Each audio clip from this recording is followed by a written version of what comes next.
अस्सलाम वालेकुम students and welcome back to our YouTube channel. Okay student, तो आज का हमारा 9th class biology chapter number 5 हमने स्टार्ट करना है और हमारा लेक्चर नंबर 1 है। चैप्टर नंबर 5 का नेम हम देख लेते हैं क्या है। चैप्टर का नेम है सेल साइकिल। ठीक है, सेल साइकिल क्या है, यहाँ पर क्या मतलब है। इसका मतलब ये है कि जब भी कोई सेल बनता है, बेटे ये बात याद रखिएगा, हमारी बॉडी में हर वक्त बहुत से सेल टूटते हैं, ख़त्म होते हैं और उनकी जगह नए सेल्स आ जाते हैं। ठीक है, तो वो जो नए सेल्स आने का प्रोसेस है ये जारी रहता है और हर वक्त रहता है। हमारी बॉडी में डेली बेसिस पे बहुत से सेल्स गिरते हैं और नए आ जाते हैं। और अगर हम सोचें कि सेल नहीं भी गिरते तो उसके अलावा बहुत से सेल्स हैं जो डैमेज हो जाते हैं। एक्सीडेंट में आप गिर जाते हो, आपको रगड़ लग जाती है, आपको कहीं पर कट लग जाता है, तो वो जो सेल्स डैमेज होते हैं उन सेल्स की जो डेथ होती है उनकी जगह फिर नए सेल्स उसे रिप्लेस कर लेते हैं। ठीक है, तो सेल साइकिल में क्या है कि कोई भी जो सेल है, ठीक है, अगर ये एक सेल है, इस एक सेल से जो है मज़ीद 2 सेल्स बन गए। ठीक है, एक ये सेल बना, एक ये सेल बना। अब ये सेल क्या करेगा, उस वक्त तक मज़ीद डिवीजन करता रहेगा जब तक ये मज़ीद 2 सेल्स ना बना दे। ठीक है, इनके एक सेल से कुछ सेल्स बने, ये अभी हम नेक्स्ट देखेंगे ना कि एक सेल से 2 सेल्स कौन सी वाली डिवीजन में बनते हैं और एक सेल से 4 सेल्स जो हैं वो कौन सी वाली डिवीजन में बनते हैं। माइटोसिस और मियोसिस आपने चैप्टर नंबर 8th क्लास में आपने इससे रिलेटेड पढ़ा होगा जी स्टूडेंट। ठीक है, तो एक सेल से 2 सेल्स बने, अब ये नया बनने वाला सेल उस वक्त तक जो है वो नेक्स्ट स्टेप्स फॉलो करता रहेगा जब तक कि नए 2 सेल्स ना बन जाए। तो सेल साइकिल की जो डेफिनेशन आपके बुक में लिखी हुई है वो क्या है कि cell cycle is the series of the events from the time a cell is produced until it completes mitosis and produced new cell। एक नया बनने वाला सेल माइटोसिस करता रहता है और नए 2 सेल्स बना देता है। ये सेल साइकिल की डेफिनेशन है। अब जो सेल साइकिल है इसकी मेजर 2 फेजेस है। ठीक है, सेल साइकिल की मेजर 2 फेजेस हैं। वो कौन सी हैं बेटा जी? वो 2 फेजेस हैं, एक है इंटरफेज, ठीक है, इंटरफेज, और दूसरी है एम फेज।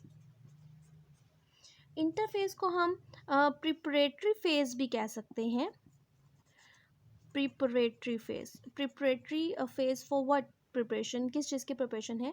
तो सेल डिवीजन की प्रिपरेशन है। ठीक है, तो मैं यहीं पे आपको बता देती हूँ, 2 तरह की सेल डिवीजन होती है, एक होती है माइटोसिस और एक होती है मियोसिस।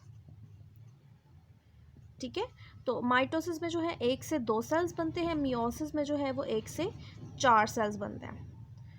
तो 1 से 2 सेल्स बनाने हो या 4 सेल्स बनाने हो, इन सब के लिए जो है वो क्या होता है, हमें कुछ ज़रूरत होती है कुछ प्रिपरेशन करने की, जैसे कि प्रोटीन्स इंक्रीज़ करने की, और हमें ज़रूरत हो सकती है ऑर्गेनेल्स इंक्रीज़ करने की ज़रूरत हो सकती है।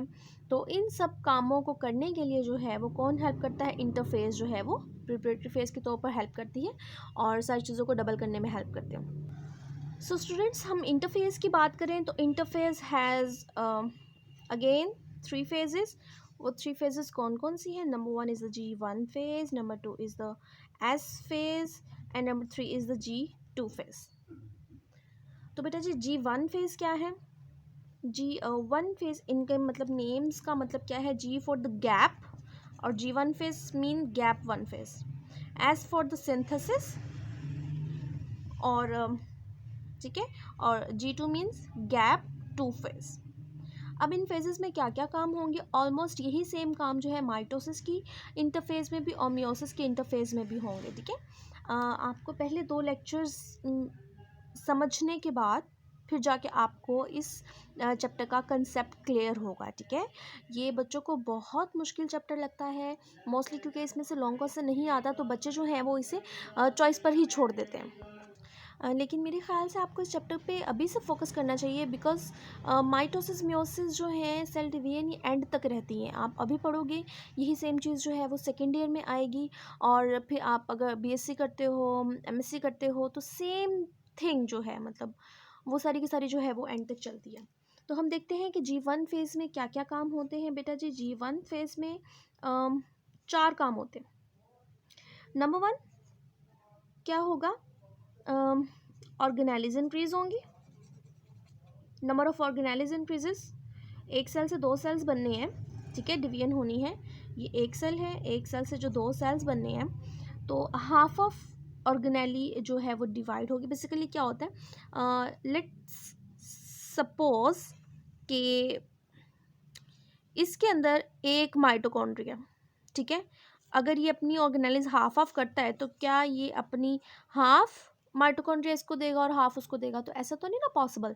तो क्या होगा कि इस G1 फेज में सेल अपनी ऑर्गेनेलिज डबल कर ली, ये माइटोकॉन्ड्रिया 1 था, ये माइटोकॉन्ड्रिया 2 हो गए, तो क्या होगा, एक माइटोकॉन्ड्रिया इधर चला जाएगा, दूसरा इधर चला जाएगा, ठीक है। तो हाफ ऑफ जो है वो इक्वली डिवीजन होती है ऑर्गेनेलिज की भी, और नेक्स्ट हम देखेंगे क्रोमोसोम्स की भी होती है। तो ऑर्गेनेलिज इंक्रीज किया। नंबर 2 जो है, सेल अपनी प्रोटीन के सिंथेसिस कर लेता है बहुत ज़्यादा, तो प्रोटीन का लेवल इंक्रीज होता है। तो अब अगर एक सेल के अंदर जितनी भी ऑर्गेनेलिज थी, अगर 1 थी, डबल हो गई, प्रोटीन बन गई, तो वो जो सेल के अंदर की जो स्पेस है वो इंक्रीज होगी ऑब्वियसली, उसके साथ साथ सेल का साइज भी इंक्रीज हो जाएगा। तो नंबर 3 जो हमारे पास पॉइंट है वो क्या है कि साइज इंक्रीज हो जाएगा। And number 4 is the production of some enzymes which would be used later in the S phase. So students, G1 phase में क्या क्या काम होते हैं? ऑर्गेनेलिज बनती हैं, प्रोटीन्स बनती हैं, साइज इंक्रीज होता है, और एंजाइम्स बनते हैं जो कि यूज़ होने हैं S phase में, ठीक है। तो ये काम होता है G1 phase में। नेक्स्ट आ जाती है G2 phase। अब G2 phase में क्या काम होता है? सिंपल लाइन क्या है, duplication of chromosome, duplication of chromosome. जितने भी लिविंग ऑर्गेनिजम्स हैं उन सब लिविंग ऑर्गेनिजम्स के अंदर एक स्पेसिफिक नंबर ऑफ क्रोमोसोम्स होता है। आपने न्यूक्लियस वाले टॉपिक में देखा होगा बेटे। तो जो क्रोमोसोम है वो इस फॉर्म में नॉर्मली एग्जिस्ट करते हैं, ठीक है। तो जब इसकी डुप्लीकेशन होगी, इसने अपना बिल्कुल सेम क्रोमोसोम बनाना है, तो वो जब भी बनाएगा तो वो उसे अपने साथ ही अटैच कर लेगा, ठीक है, ताकि वो गुम ना जाए, कह सकते हैं हम ऐसे, ठीक है। तो क्या हुआ कि ये क्या था, ये सिंगल क्रोमोसोम था, ये डबल हो गया। अब जितने भी नंबर ऑफ क्रोमोसोम होंगे वो सारे के सारे डबल हो जाएंगे। फॉर एग्जांपल, अगर जो है, मैं आपको समझाती हूँ।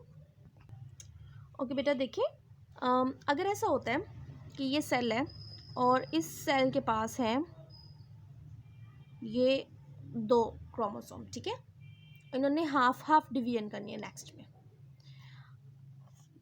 यानी कि ये इक्वल नंबर ऑफ क्रोमोसोम जाता है नेक्स्ट माइटोसिस में, और मियोसिस में जो है फिर नंबर ऑफ क्रोमोसोम हाफ हो जाते हैं। वो फर्दर जब हम पढ़ेंगे तो आपको समझ आएगी। अब ये ऐसे ही जाने, पहली बात तो ऐसे कैसे जाएंगे, जब ये खुद 2 हैं तो ये हाफ डिवीजन करने के बाद एक इधर आना चाहिए, तो ये चीज़ डबल हो जाती है, ठीक है। तो इस तरह से ये जब सेपरेट हो जाएंगे ऐसे ऐसे, तो ये वाले और ये वाला, ये दोनों एक तरफ चले जाएंगे, और फिर ये वाला और ये वाला दोनों एक तरफ चले जाएंगे, ठीक है। तो इस तरह से जो है वो क्रोमोसोम्स डिवाइड होते हैं और इक्वल फिर डिस्ट्रीब्यूशन होती है उनकी। सही हो गया। तो ये हो जाता है डुप्लीकेशन ऑफ क्रोमोसोम, जो कि फिर नंबर ऑफ क्रोमोसोम्स को नेक्स्ट सेल में कांस्टेंट रखने के लिए या हाफ करने हैं, जो भी करने हैं वो हम पढ़ेंगे नेक्स्ट के किस डिवीजन में नंबर ऑफ क्रोमोसोम हाफ होते हैं और किस डिवीजन में नंबर ऑफ क्रोमोसोम सेम रहते हैं, ये हम पढ़ेंगे। G2 फेज में कोई ख़ास काम नहीं होता। G2 फेज में जो है सिंपल हम कह सकते हैं प्रोटीन की सिंथेसिस होती है मज़ीद, जो कि M फेज में यूज़ होनी है। तो फिर से सुने बेटा, G1 सेल साइकिल की टोटल कितनी फेजेस हैं? सेल साइकिल की 2 फेजेस हैं, इंटरफेज, M फेज। इंटरफेज की 3 मेजर फेजेस हैं। G1 फेज जिसमें ऑर्गेनेलिज का साइज इंक्रीज होता है, प्रोटीन बनती है, ऑर्गेनेली का साइज नहीं, सॉरी, ऑर्गेनेली का नंबर इंक्रीज होता है, मीन्स डबल हो जाती है, प्रोटीन ज़्यादा होती है, इन दोनों के नतीजे में साइज़ ज़्यादा हो जाएगा। एंजाइम्स बनते हैं जो कि एस फेज़ में यूज़ होंगे डुप्लीकेशन ऑफ क्रोमोसोम करवाने के लिए, और ये होगी duplication of chromosome S phase में। इंपॉर्टेंट एमसीक्यू है कि डुप्लीकेशन ऑफ क्रोमोसोम किस में होता है? एस फेज़ में होता है। और G2 फेज़ में प्रोटीन इंक्रीज हुई जो कि एम फेज़ में हेल्प करेगी। इसके अलावा एक और फेज़ है जो कि डिस्कस की जाती है, and that is which one बेटा? That is G naught phase है, G0 फेज़ इसे कह सकते हैं हम। इसका क्या काम होता है? मोस्टली सेल, ये साइकिल है ना, एक सेल साइकिल इसे हम बोलते हैं। तो एक सेल है मीन्स ये सेल ने स्टार्ट किया अपना काम, इसे G1 फेज की, ठीक है। G1 फेज करने के बाद साइज इंक्रीज हुआ, ऑर्गेनेलिज, प्रोटीन्स, एंजाइम्स। तो कुछ सेल्स जो है G1 फेज परफॉर्म करने के बाद G0 फेज में चल जाते हैं, ठीक है। बाकी के जो सेल्स हैं वो G1 फेज परफॉर्म करते हैं, S फेज परफॉर्म करते हैं, G2 फेज परफॉर्म करते हैं, M फेज परफॉर्म करते हैं और 2 सेल्स बना दिए। It's a cyclic process, okay. तो G0 फेज में क्या है कि कुछ सेल्स जो हैं बनने के बाद G1 फेज परफॉर्म करने के बाद टेम्परेरी या परमानेंटली G0 फेज में चल जाते हैं, that is the period of rest. तो कुछ स्टूडेंट्स हैं जो कुछ सेल्स ऐसे हैं जो परमानेंटली चले जाते हैं, यानी कि बनने के बाद वो फौरी तौर पर G0 फेज में चले जाते हैं। इट मीन्स कि वो कभी भी सेल डिवीजन ये वाला पूरा प्रोसेस करके 2 सेल्स नहीं बनाते, रिप्रोड्यूस नहीं होते, डिवीजन नहीं करते, नए सेल्स नहीं बनाते। वो कौन से सेल्स होते हैं? न्यूरॉन, हमारे नर्व सेल्स, ठीक है। कुछ ऐसे जो सेमी परमानेंटली चले जाते हैं लेकिन वो वापस आ सकते हैं, जैसे हमारी किडनी के सेल्स, लीवर के सेल्स। तो ये MCQ में पूछा जा सकता है कौन से सेल्स परमानेंटली जाते हैं, कौन से सेमी परमानेंटली जाते हैं। और कुछ हमारी बॉडी के सेल्स ऐसे हैं जो कभी भी G0 फेज में नहीं जाते, वो बने, उनकी ज़रूरत हर वक्त पड़ती रहती है, वो बने, बनने के बाद नए सेल्स बना दिए, नए सेल्स बना दिए, तो ये काम चलता रहता है। तो बेटा जी आज हमने पढ़ा है सेल साइकिल की डेफिनेशन और इंटरफेस को कंप्लीट हमने पढ़ लिया कि इंटरफेस की कितनी फेजेस हैं और उनमें क्या क्या काम होता है, बहुत इंपॉर्टेंट है, ठीक है। और ये 1-2 दफ़ा शायद लॉन्ग में भी आया हुआ है, इंटरफेस को मज़ीद एक्सप्लेन मतलब कंप्लीट एक्सप्लेन करना। तो आज के लिए इतना ही, इंशाल्लाह नेक्स्ट वीडियो में भी हम माइटोसिस स्टार्ट करेंगे। और कोशिश कीजिएगा बेटा कि इसको ज़रा ध्यान से देखें, चैप्टर मैं आपको बता रही हूँ, बच्चों को मुश्किल लगता है, वैसे इतना मुश्किल है नहीं। ओके, अल्लाह हाफ़िज़।